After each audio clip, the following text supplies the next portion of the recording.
আজ বন্ধুরা নোটে শাক রান্না করব। এই যে আমার নিজের বাগানের নোটে শাক সব তুলেছি, দেখতে পাচ্ছেন। এই যে দেখতে পাচ্ছেন যে কত নোটে শাক তুলেছি। সুরেশের ডাঁটাও তুলেছি, কিন্তু সুরেশের ডাঁটা আজকে করবো না, এটা রেখে দেবো। এই যে চাকুনি নিয়েছি, কাটা শুরু করে দিয়েছি। এই দেখুন অনেক কেটে রেডি করেছি। দেখুন রান্না করার আজকে পুরো পদ্ধতিটা আপনাদেরকে দেখাবো। শাক বাছা হয়ে গেছে। এই যে দেখতে পাচ্ছেন, এই যে ডাঁটাগুলো বেরিয়েছে, ডাঁটার মধ্যে আমার যেটা একদম আঙুলের ডগায় এই নখ দিয়ে যে ডগাগুলো ছেঁড়া যাবে সেই ডগাগুলোই নেব। কিন্তু এই যে কোনো শক্ত ডগা এই বাদ দিয়ে দিয়েছি, কোনো শক্ত ডগা নেব না, কোনো শক্ত ডগা নেব না, শুধু নরম তুলতুলে ডগাগুলো নিয়ে নেব। শাকটা ভালো করে কুচিয়ে এইভাবে আধ ঘন্টা জলের মধ্যে চুবিয়ে রাখতে হবে। আধ ঘন্টা না, সরি, আপনার 10 থেকে 15 মিনিট জলের মধ্যে এইভাবে চুবিয়ে রাখবেন, তারপরে ভালো করে ধুয়ে রান্না করবেন। দেখে নিন বন্ধুরা কী কী উপকরণ আমি নিচ্ছি এই শাক রান্না করার জন্য। শুকনো লঙ্কা নিচ্ছি 3 থেকে 4খানা, রসুন কুচি, বড়ি, ডালের বড়ি, পেঁয়াজ, কাঁচা লঙ্কা, আর হলুদ, নুন আর লঙ্কার গুঁড়ো। তবে নুন ঝাল এটা হচ্ছে আপনার পরিমাণ মতো, আপনার যে ঝাল বেশি খায় পরিমাণ মতো নেবেন। প্রথমে বড়িটাকে লাল করে ভেজে নেব। এই যে দেখতে পাচ্ছেন, বড়িটাকে ভালো করে লাল করে ভেজে নিয়ে আলাদা তুলে রাখবো। এই যে বন্ধুরা শুকনো লঙ্কা আমি দিয়ে দিলাম ফোড়ন, তারপরে দিলাম পেঁয়াজ কুচিটা দিয়ে দিলাম।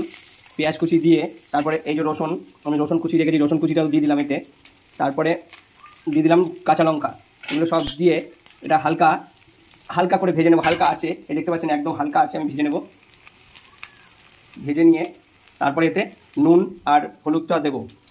নুন হলুদটা পরে দেবো, এখন দেবো না। শাকটা দেওয়ার পরে নুন হলুদ দেবো। পরিমাণ মতো নুনটাও দিয়ে দিলাম। এই নুনটা পরিমাণ মতো দিয়ে দিলাম। হলুদ আর লঙ্কার গুঁড়ো এই দুটোকেও এর মধ্যে দিয়ে দিলাম। হালকা হালকা ভাজার পরে এই দুটো জিনিসও দিয়ে দিলাম এতে। দেওয়ার পরে আমি এটাকে হালকা ভেজে নেব।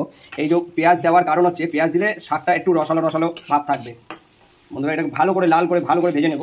ভেজে নেওয়ার পরে এবার এতে শাকটা দেবো। এই যে বন্ধুরা শাকটা দিয়ে ভালো করে শাকটাকে নেড়ে চেড়ে একে ভালো করে মজিয়ে নিতে হবে। দিয়ে দিলাম, দেওয়ার পরে একে ঢেকে দিতে হবে।